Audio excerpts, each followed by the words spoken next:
জয় রঘুনাথজি। আশা করি আপনারা সকলে ভালো আছেন। বন্ধুরা, আমরা সবাই, সে কেউ হোক না কেন, সাধু হোক, সন্ন্যাসী হোক, সাধারণ মানুষ হোক, সাংসারিক মানুষ হোক, কেউ হোক না কেন, কোনো না কোনো সময় ঠিক বলে যে আমরা এত দুঃখ পাচ্ছি কেন।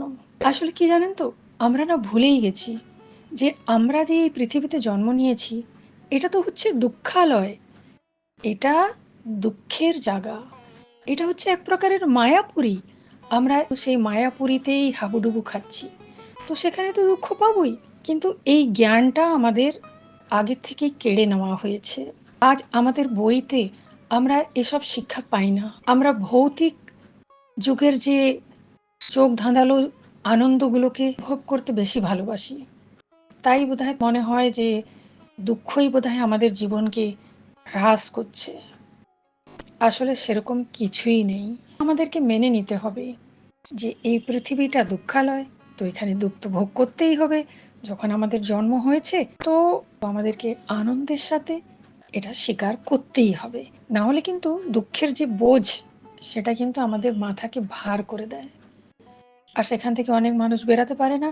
Depression, tension, low BP, high BP, অনেক রকমের কিছু না কিছু অসুখ হতেই থাকে। ভেবে দেখুন, আগেকার দিনে ঠাকুরের উপরেই তারা সবসময় দুঃখ হোক সুখ হোক সবকিছু ছেড়ে দিতেন।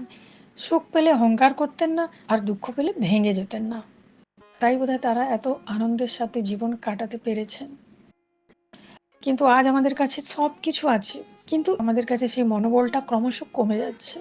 তো এই যে জীবনের যে দুঃখ কষ্ট, আপাধাপি কিছু কিছু মনের এমন ব্যথা যেগুলো কেউ বলতে পারে না, এটা কেন হয়? আমাদের শাস্ত্রে এগুলো পুরো ভালোভাবে বোঝানো আছে, কিন্তু আজকাল শাস্ত্রটাকে এত ভালো করে পড়ে কে? আর যদি কেউ পড়লো, তো ওটা তো সেরকম ভাবে তো প্রসার হচ্ছে না, না যেরকম স্কুল কলেজের বইতে যদি সেগুলো ছাপা হতো তাহলে বেশি প্রসার পেত। প্রাচীন সময়তে ইজিপ্টে এই বিষয়কে নিয়ে অনুসন্ধান করা হতো। তার জন্য কি হতো না, কিছু খুবই ইন্টেলিজেন্ট বাচ্চাদেরকে সিলেক্ট করা হতো, আর তাদেরকে এক বিশেষ প্রকারের স্কুলে ভর্তি করানো হতো। সেই স্কুলের মেন পড়া হতো বিজ্ঞান আর এই রহস্যাত্মক বিদ্যা, গুপ্ত বিদ্যা। মানুষের জীবন এরকম, জীবনের রহস্য কি, দুঃখ কি, কোথার থেকে সৃষ্টি হচ্ছে, এই যে কিছু কিছু জিনিস যেগুলো সাধারণ মানুষ অনেক সময় জানতে চায় কিন্তু তার উত্তরও পায় না, তো সেগুলো ওখানে সেসব পড়া হতো। সেই সব শিক্ষার মাধ্যমে অনেক দিব্য শক্তিদের সাথেও তাদের যোগাযোগ হতো। তো আমাদের দেশে আমরা যে অ্যানসিয়েন্ট হিস্ট্রিতে যা কিছু আমরা পড়েছি বা আধ্যাত্মিক বিষয়গুলোকে যেভাবে আমরা অনুসন্ধান করেছি, তো এবার আমরা আসুন এই বিষয়টাকে নিয়ে একটু আলোচনা করব যে মানুষ কেন এত দুঃখী হয়। কেন কি আমার কাছে কমেন্ট সেকশনে এত কোশ্চেন আসে, বয়স কারো কম আবার বয়স কারো বেশি, কিন্তু দুঃখ সবার সমান। এইসব বিষয়গুলো চলুন আজকে আমরা জানতে চাইবো। ভগবান এই যে সৃষ্টি করেছে আর এই মানুষ জন্ম দিয়েছে, এদের মধ্যে কিছু এমন মানুষ আছে যারা ভগবানের অতি প্রিয়। তাদের ক্ষমতাকে দেখে, যেহেতু আমরা এটা বলি যে আমাদের পূর্বজন্ম রয়েছে, আমরা 84 লক্ষ যোনিতে জন্ম নেই, তাই জন্যে আমাদের সেসব জন্মের কর্মগুলোকে দেখে ভগবান এই পৃথিবীতে, বিশেষ করে এই যে কলিযুগে যেসব মানুষকে পাঠিয়েছেন বা পাঠাচ্ছেন, তাদেরকে ঠিক বাছাই করে পাঠাচ্ছেন, অনেক সিলেক্ট করে পাঠাচ্ছেন। কেন না, তারা ঈশ্বরের প্রিয়। এখন আপনারা ভাবছেন হয়তো যে ঠাকুরের প্রিয় যদি, তো তারা এখানে খুব আনন্দ করবে, এসে খুব সুখে থাকবে। তা কিন্তু নয়। আমাদের হিস্ট্রি দেখুন, আমাদের আধ্যাত্মিক বিষয়গুলোকে দেখুন, সেখানে যেসব সাধু সন্তরা সন্ন্যাসীরা জন্ম নিয়েছেন, যারা বড় বড় কাজ করেছেন, যারা স্বাধীনতা সংগ্রামী, যারা বড় বড় কাজ করে গেছেন, নাম করে গেছেন, তারাও কত ভালো চরিত্রের ছিলেন, কত ভালো পরিবারের ছিলেন, কিন্তু তারাও কত দুঃখ পেয়েছেন। কিন্তু তা সত্ত্বেও ওনারা এত ভালো ভালো কাজ করে গেছেন কি আজ আমরা ওদের জীবনীকে পড়ি, সেই অনুসারে চলবার চেষ্টা করি। তাহলে তো প্রশ্ন এটা উঠে যে যদি তারা ঈশ্বর প্রদত্ত, তাহলে ওদের জীবনে এত দুঃখ কেন? এটাই হচ্ছে আসল কোশ্চেন। ভগবান নিজের প্রিয়দেরকে পৃথিবীতে পাঠায় কিছু ভালো কাজ করবার জন্যে। পৃথিবীতে তো অনেক লোক জন্ম নিচ্ছে, কিন্তু সবাই কি আর ভালো কাজ করতে পারছে? টাকা পয়সা থাকলেই যে ভালো কাজ করে নেবে সেটা মোটেও নয়। কিছু না থেকেও অনেক মানুষ অনেক ভালো কাজ করে। তাদের জীবনটা দেখুন তো কত কষ্টের। একবার তাদের জীবনগুলোকে দেখলে বোঝা যাবে যে ওরা কি কষ্টে ওরা মানুষ হয়েছিল। তারপরেও ওরা অনেক হাসি মুখে ভালো ভালো কাজ করে গেছেন। তো এই শক্তিটা পেল কোথা থেকে? শক্তি সেই দিচ্ছে, কিন্তু জীবন থেকে সব আনন্দকে কেড়ে নিচ্ছে। ইয়ে একদম ঠিক কথা। ভগবান যাকে নিজের করবে, যাকে ভালোবাসবে, তার জীবন থেকে আস্তে আস্তে আস্তে করে সব সুখ কেড়ে নেবে। যদি সেই মানুষটি কাউকে খুব ভালোবাসে, তো সে তার জীবন থেকে চলে যাবে। যদি তার কাছে অনেক টাকা পয়সা সব আছে, সব আস্তে আস্তে করে সে কি করবে, নিজেই দান দিয়ে দিবে। বা হয়তো তার কোনো আপনজন বা খুব যাকে সে বিশ্বাস করেছে, সেই হয়তো আস্তে করে ভুল সই করিয়ে নিয়ে তার কাছ থেকে সেসব জমি, প্রপার্টি এগুলো সব কেড়ে নেবে। বলার মানে এই যে ঈশ্বর কিন্তু তাকে কখনো কোনো সুখ দিতে চাইবে না, শুধু শক্তি দেবে, মনোবলটা দেবে। অনেক সময় মানুষ এইরকম পরিস্থিতিতে পড়ে মনে হয় যে বাবা আমি সব কিছু গিভ আপ করে দিয়ে আর পারবো না। যদি আপনাদের সাথেও কোনো এরকম ঘটনা ঘটছে যেখানে আপনারা খুব ব্যথা পেয়েছেন, জীবন সারা খুব কষ্টে গেছে বা যাচ্ছে, আর অনেক সময় মনে হয় কি আর পারবো না, আমার দ্বারা কিছু হবে না, তখনই দেখবেন যে কোনো শক্তি আপনাকে আবার উঠিয়ে ধরছে। তো এই শক্তিকে এই সেই পরমপিতা পরমেশ্বর। আরও একটা কথা, দুঃখ কষ্ট তো সে দেবেই দেবে, কিন্তু যখন অতি হয়ে যাবে আর মানুষটি যখন কোনো অনেক বড় ঝামেলায় ফেঁসে যাবে, তখন সেই বিপদ থেকে আবার বের করানোর জন্যেও পরমপিতা পরমেশ্বর লোক পাঠাবে, এটাও হয়।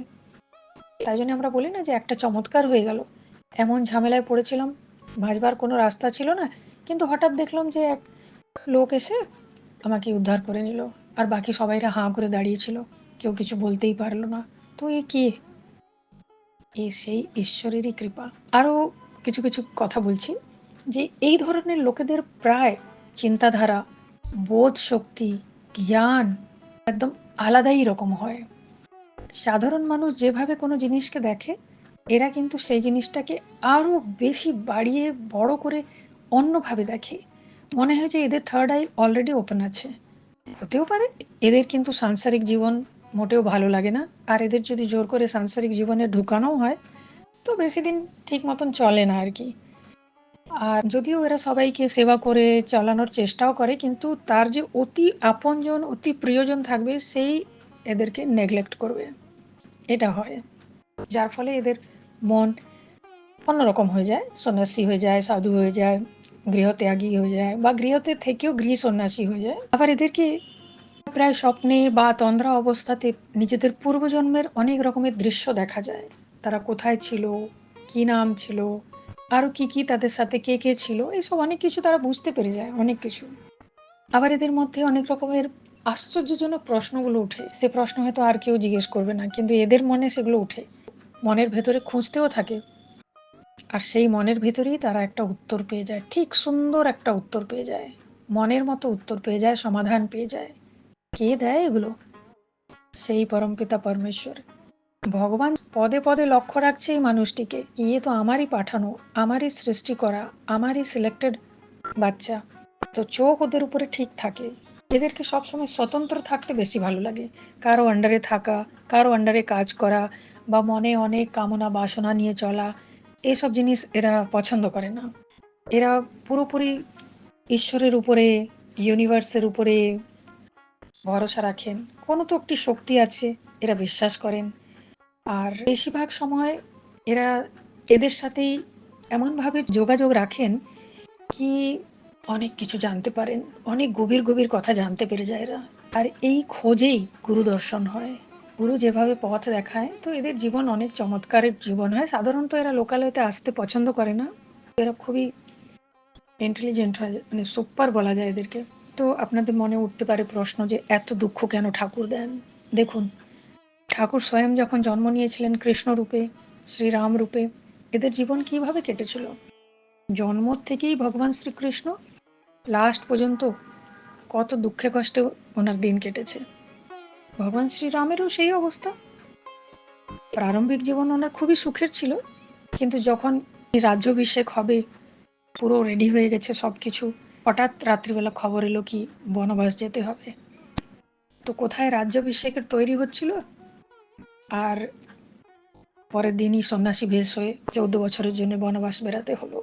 এই যে ঘটনাগুলো ঘটে যায়, আমরা এর থেকে শিখতে পাই। আমরা অনেক সময় বলি না যে আমার এই কাজটা এতটা হয়ে এসেছিল, একদম লাস্ট মোমেন্টে কেন এরকম বদলে গেল। দেখুন, ভগবান আমাদেরকে এগুলো শিখিয়ে দিচ্ছে যে ভাই তোমরা ভয় পেও না, এগুলো মাঝে মাঝে জীবনে হবে। তার থেকে বেরানোর জন্য আবারও আমি সাহায্য করব, তোমরাও চেষ্টা করো, আমি আছি সব সময়। এই একটা বড় জিনিস, কিন্তু সেটা আমরা অনেক সময় বুঝতে চাই না। যদি বুঝতে চাইবো তো এই প্রবলেমসগুলো কিছুই মনে হবে না। এরা কিন্তু খুব ভালো মনের হয়, তাই এরা সবার সাথে খুব ভালো সম্পর্ক রাখতে চায়, সবাইকে খুশি দিতে চায়, যতটা পারে সেবা করতে চায়। কিন্তু এদের যে খুবই কাছের লোক হয়, এরা কখনো পছন্দ করে না এদেরকে। আমি শুনেছি অনেক জায়গায় এরকম বলেছে অনেক লোক, এরা যে তারা যখন কোনো ভালো কাজ করতে যাচ্ছে তো ওগুলোকে লুকিয়ে রাখা হচ্ছে, তবুও এরা নিজেদের বড় মন দেখিয়ে শান্তভাবে চুপচাপ থাকে। কেন কি আসল উদ্দেশ্য, আমি আসছি এদের আসল উদ্দেশ্য কি সেটা আমি বলছি। এরা ভীষণ ইমোশনাল হয়, এদেরকে একান্ত বাস খুব ভালো লাগে, একা থাকতেও ভালো লাগে।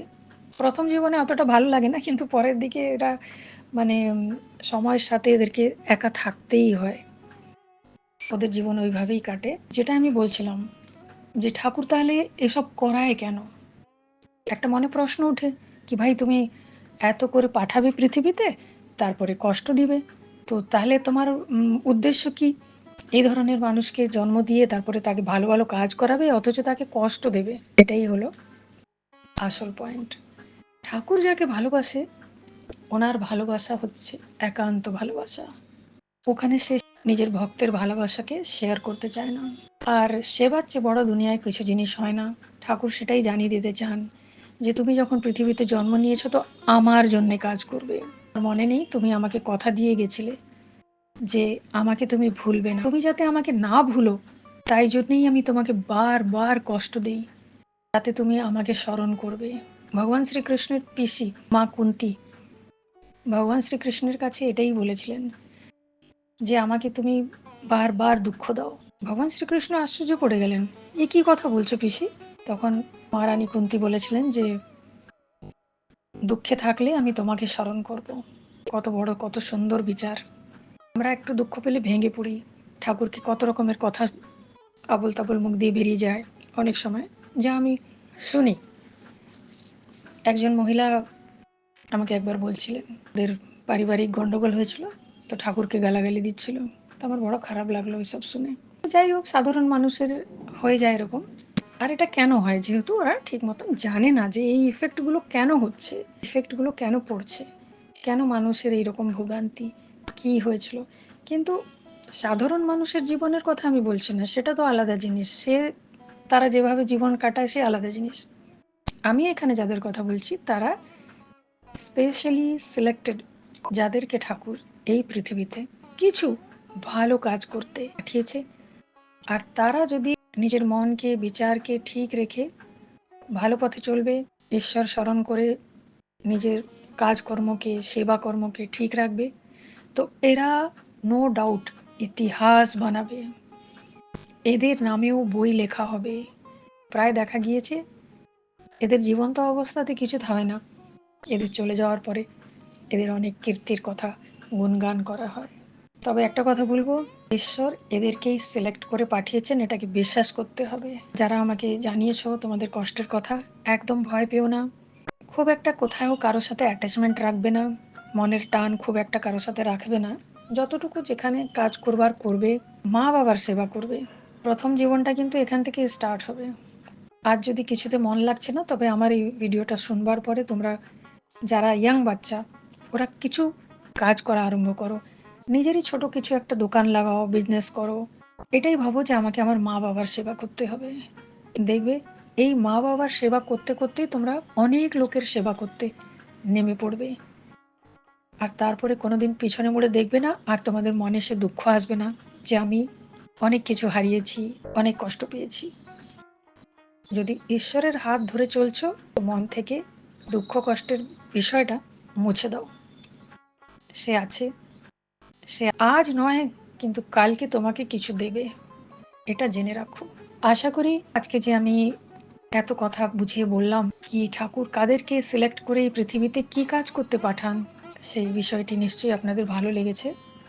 তবে আমি বারে বারে বলবো, দুঃখ তো পেতেই হবে। যার মনে ব্যথা হয়, যে দুঃখ পায়, সে পরের দুঃখকেই বুঝতে পারে।